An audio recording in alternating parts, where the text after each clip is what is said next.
জীবন মানে সবার সাথে মিলেমিশে থাকা, জীবন মানে সবার সাথে ভালোবাসা দিয়ে থাকা, জীবন মানে সবার সাথে মনোমান্য করে সবার সাথে মিলেমিশে থাকা, জীবন মানে সবার সাথে নিজেকে বিলিয়ে দেওয়া, জীবন মানে জীবনকে সবার সাথে সাজিয়ে দিয়ে সবার মাঝে জীবনকে বিলিয়ে দিয়ে নিজেকে নিজে সাজিয়ে নেওয়া, এরই নাম হলো জীবন। জীবন মানে কিলে কিলি না, জীবন মানে মানুষের সাথে প্রতিহিংসা না, জীবন মানে মানুষের সাথে জীবন যুদ্ধ ঘোষণা করা না, জীবন মানে মানুষের মাথায় বাড়ি দেওয়া না, জীবন মানে মানুষের অধিকার কেড়ে নেওয়া না, জীবন মানে মানুষের সাথে একজনের সাথে একজন হিংসা করে আরেকজনকে গর্তে ফেলা দেওয়ার নাম জীবন না। এইটাকে জীবন বলা হয় না, এটা হলো আপনার জীবন নামে একটা ধ্বংসের পথ তৈরি করা। আপনি যদি একজন মূল্যবান ব্যক্তি হয়ে থাকেন, আপনি যদি একজন ক্ষমতাবান ব্যক্তি হয়ে থাকেন, আপনার আচরণটা যদি এইভাবে হয়, আপনার জীবনটা যদি এইভাবে চালিয়ে যায়, তাহলে সবার জীবন বিপদে পড়ে যাবে। একজন রাষ্ট্রনায়ক, একজন রাষ্ট্রের দায়িত্ব মেম্বার এবং চেয়ারম্যান থেকে শুরু করে এই রকমের জীবনযাপন যদি মানুষ করে, তাহলে এই এলাকার মানুষগুলো সবগুলো ক্ষতিগ্রস্তের মধ্যে পড়ে যাবে।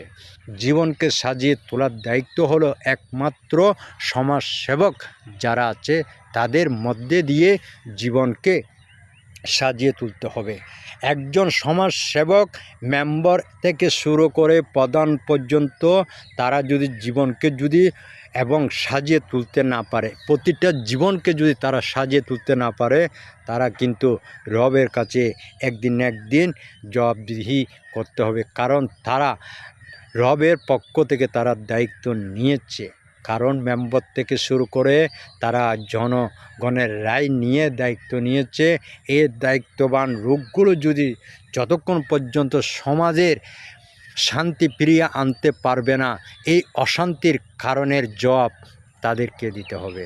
একমাত্র মেম্বার থেকে শুরু করে এবং প্রধান পর্যন্ত, এবং প্রধান থেকে শুরু করে উচ্চ লেভেলের যত দায়িত্ববান আছে সবাইকে এই জবাব দিতে হবে।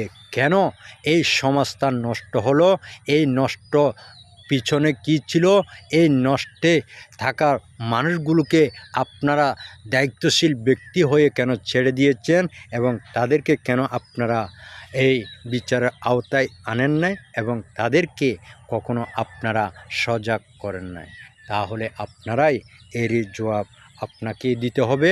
কারণ আপনি রবের পক্ষ থেকে দায়িত্ব নিয়ে দায়িত্ব চালিয়েছেন, আপনাকে সেটা সমাধান করতে হবে। এবং রাষ্ট্রনায়ক যারা আছে তারা এরই জবাবদিহি করতে হবে। কারণ প্রজা হলো অনেক অবুঝ হলো অবুঝ।